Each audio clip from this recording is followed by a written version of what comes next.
Good morning, 1340, Joy 1340 listeners. We are back again with the conversation. I am Officer Ralph McClain of the Milwaukee Police Department, the Office of Community Relations, Engagement, and Recruitment, and I am here with... Oh, snap. Usually you say my esteemed co-host. Okay. I was ready for something like that. He threw me alive and I went. He done got so spoiled now.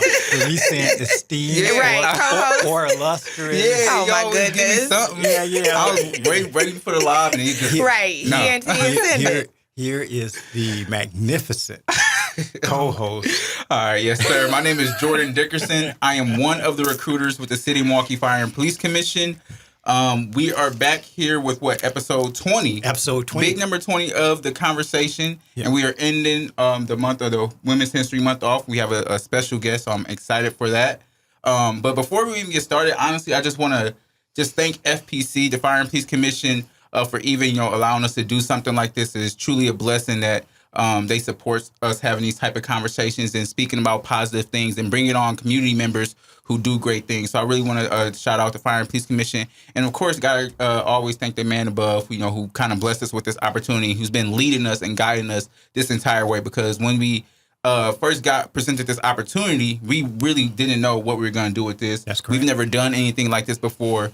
But when God calls you to do something, he'll give you the tools to lead you and guide you in the way. Yeah, as they say today, all facts. Yeah. All facts, all facts. Yeah, we thank the listeners who tune in to listen to us each and every week. And as Jordan said, with going in accordance with Women's Month here, our last guest is going to be a great show today. Mm-hmm.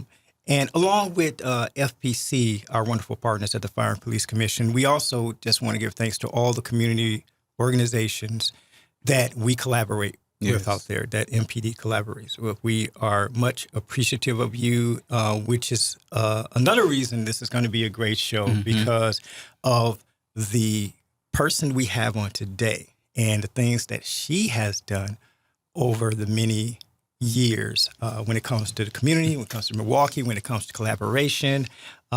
So this should be a great show, Jordan. And before we start off, we always like to say that if there are those out there who've thought about stepping into the arena, doing this job, doing this noble profession, as I like to call it, making sure that we have safe city streets, that our kids and grandkids, nieces and nephew can walk to the corner store. You can go into the gas station safely, and you can answer calls for service. And those that call and the service we provide is professional, respectful. If you've thought about doing this job, we implore you to go to the City of Milwaukee /jobs website to fill out the application, which is always posted. And Jordan here also has a text number. Yeah, so if you ever have any questions and you're just kind of curious about, okay, what's the first step? Like, how does the process look? You can actually text this number. It's 414-519-6190. Again, that's 414-519-6190. Myself and the other recruiter, we respond to those text messages. So feel free to shoot us any message that you have. That we always say there's no dumb question, right? So if you have a question, just send us a text and we'll try to get back to you. Give us around, at least 24 hours, but we do a good job of kind of checking that and monitoring it and making sure that we're responding to the messages. Absolutely. And now, as the saying goes on with the show, here in the studios this morning, we have Marcey Patterson. She is cool, and she's been doing this for 2 years. Of course, Officer McClain, you would say that exact same thing. That's just a little off the air, behind the scenes joke. Right. Here, we have the pleasure of having in the studios this morning Marcey Patterson. Marcey is the Community Relations and Engagement Manager for the Milwaukee Police Department. She has been since May of 2022. Responsible for planning, developing, coordinating, and implementing a variety of community programs, special events, and annual projects for the Milwaukee Police Department, is our way, to assist in addressing community policing issues, all in an effort to enhance the police department's engagement with the community.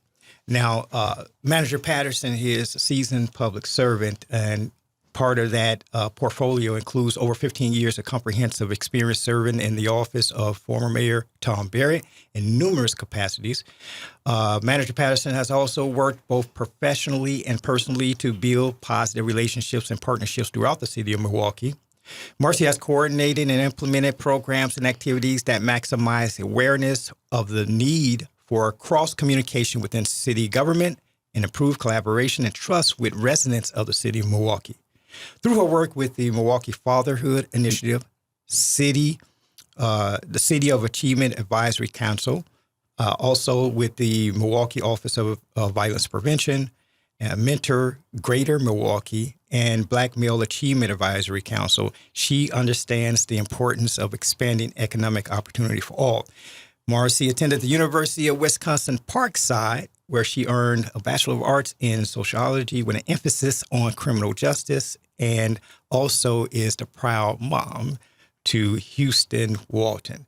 It is our honor to have Miss Marcey Patterson in the studio with us this morning. Good morning. Good morning. Wow, that was an amazing introduction. That was a lot. You did a lot. I forgot about all that stuff. But thank you for having me here today, Officer McClain and Jordan. I appreciate the opportunity to be with you all today and ready to answer and have a conversation with you guys. Not answer questions. Just have a conversation. That's correct. That's correct. I'm going to let Jordan go ahead and start. All right. Yeah, we always just like to start off with, the beginning and understanding who you are as a person.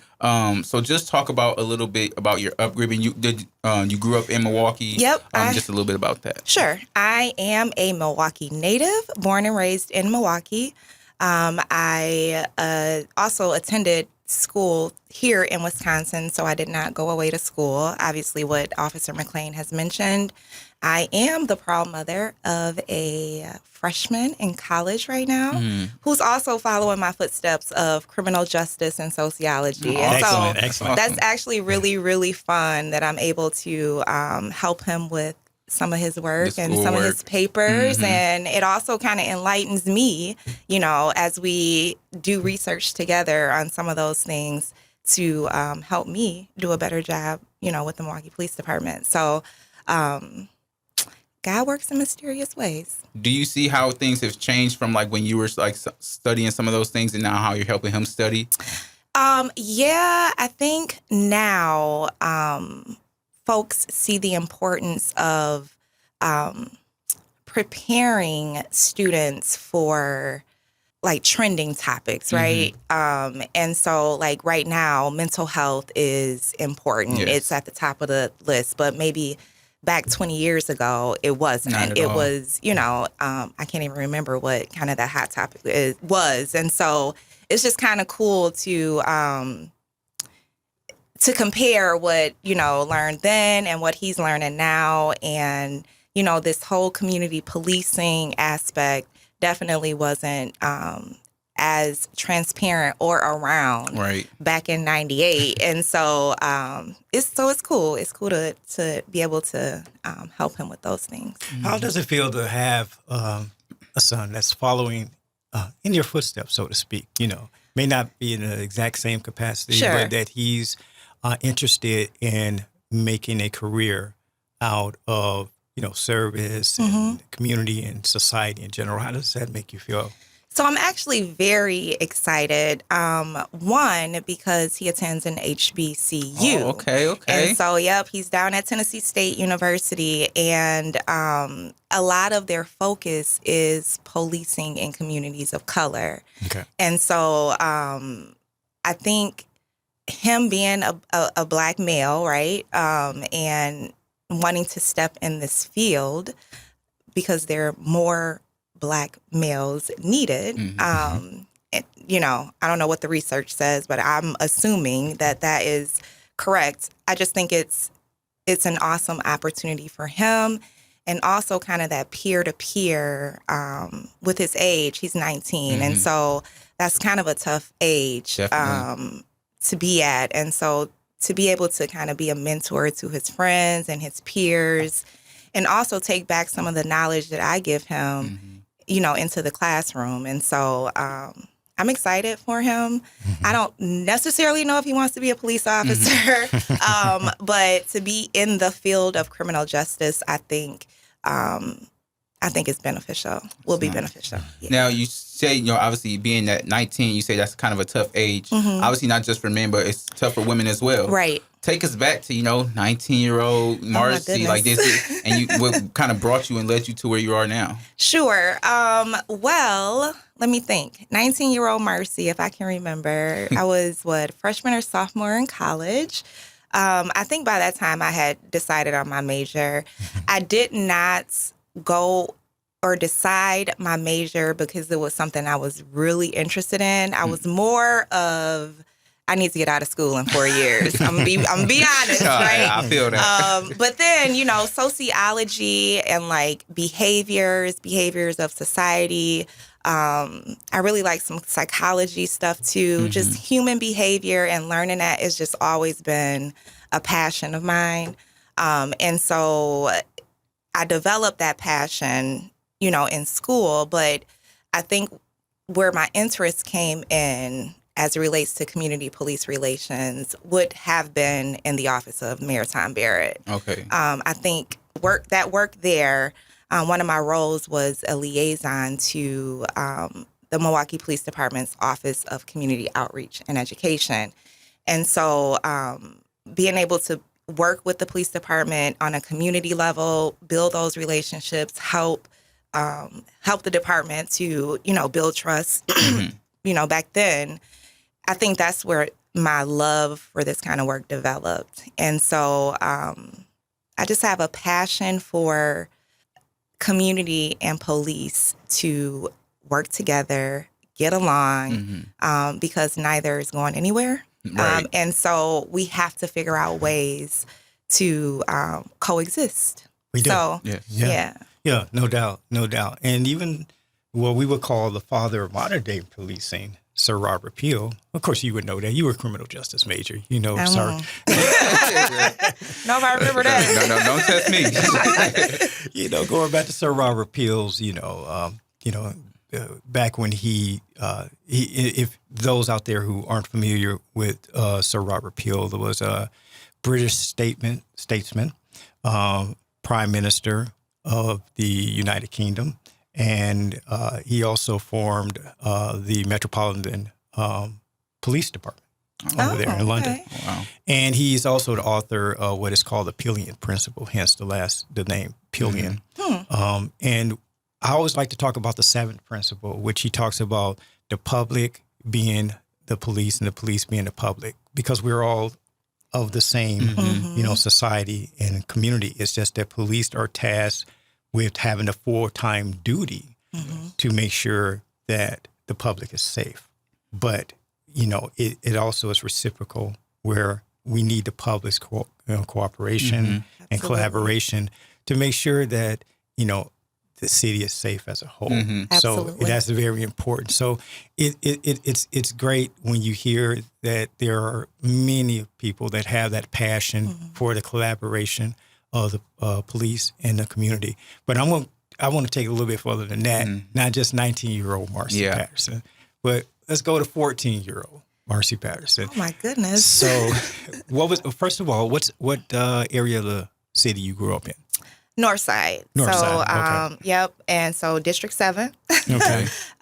So yeah, I born and raised there. Mom still lives there. Okay. But let's say 14-year-old me, I grew up in the church for one. So I had parents that I would say they were strict. Maybe have been a little sheltered, at 14. But at 40, it's appreciated. But at 14, I'm probably a cheerleader, in high school. What grade is that? I don't even know. What is that, like ninth grade? Freshman? Yeah. So I was at Whitefish Bay High School. Actually went through that district to earn my high school diploma. But I was, going to school, going to church. Any siblings? I do have an older brother. Okay. So it's me and my brother. He lived most of his life in Michigan, though. So he's been back for a little bit now. So it's just him and I. Okay. I'm the youngest, of course. But yeah, so 14, that's probably what I was doing. I kind of want to know. So you already said you already kind of knew what you were wanting to do when you got into college, like, at the age of 19, what you kind of had a passion for. But what stemmed that passion? Like, why? It's maybe from a young age that you always kind of had that passion for, unity and community and building and growing. Like, what was it about? I don't know if maybe it's your upbringing, your parents, or whatever it was that kind of led you to that. Sure. So I think my why, right? My why in life would be to be of service. When I had to think about this, I thought about the love languages, the 5 love languages, and which one I most related to, and it's service. And I think that has a lot to do with my upbringing, being in the church, the faith aspect of everything. But I like to help people, and I've always loved to help people. And so if I can be of service, I feel like I'm walking in my purpose. And that's personally or professionally, because my family drives me crazy too. But yeah, I would say to be of service. It's amazing. And when you talk about I want to switch gears to the love aspect, right? Usually I kind of like do my research and I dive deep into the guests that we have, but I didn't do much research around this time. But what I like to do is just, I understand and I look at you as a person. And one thing about you as a person is every time that I see you, you always have a smile on your face. You're always happy. You're always cheerful. And that's despite even sometimes I'm pretty sure you're overwhelmed at times. And sometimes you're stressed and you have things that's going on. Like you say, you are in a high position. You do have a lot of different things that you have to, manage. How do you continue to always keep that smile on your face and always be happy and pleasant, even during those stressful and tough times? Right. Great question. And thank you. Appreciate that. But I am always smiling, but I do have rough days. I am overwhelmed right now. But I think just practicing self-care, learning, and I still really need to get better at this, just learning how to say no when my plate is full. But I think the self-care piece is important because the way I work is as a servant leader, and that's putting people, community before yourself. And it's just a natural instinct for me to do that. And so I have to cut it off. I have to say, stop, slow down, Marcey, and really, really practice, alone time and doing some things for me because I am always helping other people. So, I think that my service may be my love language. I'm not sure. What's the other love languages? I'm I don't know. Some are like touch and, I don't really know them all, but I know that one's one. It's like acts of service and people like gifts sometimes. Yeah, and exactly. There's different ones. Exactly. I can see that. I think that. And so it's funny because like during COVID, when you had to stay at home, I really got interested in that kind of stuff and like, what does that mean? And like the zodiacs and all that. And so it was kind of fun. I learned a lot about myself. Yeah. So that was pretty cool. That's great. That's great. Along the way in your path of service and doing in various capacities, what is one thing that you have witnessed or observed that is really important when it comes to police and community relations? What is one of the important ingredients? Sure. I think to do this work, you have to be authentic. You have to be genuine. You have to meet people where they are. And you also have to be an active listener. You have to listen to people's issues so that you can work together to come up with a solution and, not always being right. Give them a voice. Yeah, give people a voice. And so a seat at the table is important. And sometimes that's all they want is a seat at the table. So I just think just being authentic, not going in rooms thinking you know it all. And just, It's that humility aspect. Exactly. Yep, that's it. You nailed it. Wow. Who's been influential? I know you mentioned that you said your parents were kind of, you say they were strict or they were? Yeah. She's like, I can't say much. They might I know, still get me. Like, yeah, they're going to kill No, me. I had a church praying mama, right? You mhm. know, my dad didn't attend church, but he's still daddy. So I would say I was probably a little sheltered, you know, and then I'm the younger sister, you know, the youngest child, whatever. But it's funny because now the tables have turned, you know, so it's like my brother looks up to me, you know, what do you think about this? What do you think about that? My mom, when before it was my brother knew best, you know. So that's interesting. But I forgot your question though. Some of the influential people, Oh, like yeah. whether they're teachers or somebody from the neighborhood. Or, Sure. Yeah. I would say my mom, one, would, and it's funny because she had a similar path in life, right? She attended UWM. She did not finish, but she also studied sociology.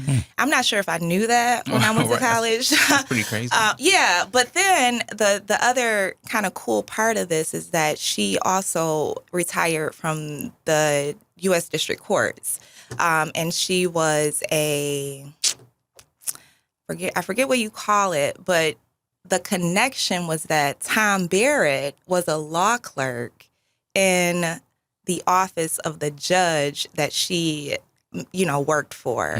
And so making that connection back in the 80s, you know, and then me ending up in Tom Barrett's mayoral office, it had just always kind of been that connection there. So my mom definitely, she gets it. She drives me crazy now because every job, like she's in politics, she's into community police relations now, right? And so, and she's also a community person. And so a lot of times I have to rehash my day, you know, every day with her, and she'll give me advice or, you know, ideas. My mom, I would say my pastor, and yeah. What church do you go to? So Christ the King Baptist Church, Pastor McVicker. I've been going there for 35 years, you know, since I was 5. Wow, and so it's a family thing for me. And it's a part of my life, piece of fabric of my life.